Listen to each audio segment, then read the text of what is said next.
میں نے بے شمار لوگوں کو دیکھا ہے، وہ کہتے ہیں ہسبینڈ کے بارے میں، بیٹوں کے بارے میں، یہ ذرا زیادہ، یہ بیویوں کے بارے میں بھی، کہ غصہ تو ان کی ناک پہ دھرا ہوتا ہے، بس جب ان کو غصہ آتا ہے ہم دائیں بائیں ہو جاتے ہیں. انہوں نے تو غصہ کرنا ہی ہے. ایک بندے کی پرسنالٹی کو ایسا بنا دیا جاتا ہے، اس نے تو غصہ کرنا ہی ہے، بس جب غصہ آئے تو جی نکل جاؤ نیوے نیوے ہو کے. بہت سارے ایسے جملے ہم سنتے رہتے ہیں. تو مطلب غصے کو جب کسی کی فیملی میں یہ پرابلم، میں بھی ورک پلیس کی طرف بھی آؤں گی، لیکن فیملی کے اندر چھوٹا بچہ ہے، ماں کہتی ہے اور اس کے سامنے تجزبہ کہتی ہے یہ تو بہت غصہ کرتا ہے، اس کو اس چیز پہ بہت غصہ پکا آتا کر ہے، رہی ہے نا ماں یعنی اس کہ وہ کو پختہ ہو جائے غصے رجسٹرڈ میں. کر رہے ہیں. ہاں، ہاں اور اس کی پرسنالٹی کا پھر ایک ایسا ایلیمنٹ بن جاتا ہے.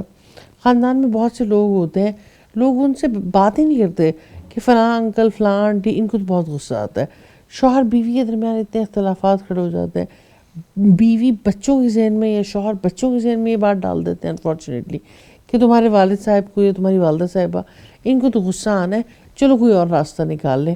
کیا یہی سلوشن ہے؟ اصل میں بات یہ ہے کہ اس امت نے اپنی ذمہ داری کو بھلا دیا کہ جب برائی کو دیکھیں تو اس برائی کو دور کرنا ہماری ذمہ داری ہے. بھائی اگلے فرد کو ایک بیماری ہے، وہ ایک پرابلم میں ہے، اس پرابلم سے اسے نکالنا ہے، اس تکلیف کو دور کرنا ہے. غصے کے موقع پر تو ظاہر ہے کہ یعنی ایک انسان بھوت بن جاتا ہے نا. اس کا چہرہ دیکھیے، اس کی آنکھیں شعلے اگلتی ہیں اور اس کی زبان جو ہے اس سے شعلے نکلتے ہیں، اس کا ناک چڑھ جاتا ہے، اس کی سانس پھولنے لگتی ہے. تو وہ یعنی یہ ایک عجیب صورتحال میں انسان آ جاتا ہے نا. اس موقع پر تو کوئی اعوذ باللہ پڑھنے کے لیے کہے تو تب بھی وہ راضی نہیں ہوتا.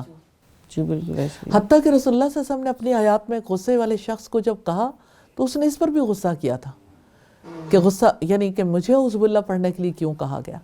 تو بات یہ ہے کہ یعنی اس موقع پر تو نہیں، لیکن اس کی اصلاح تو کرنی چاہیے.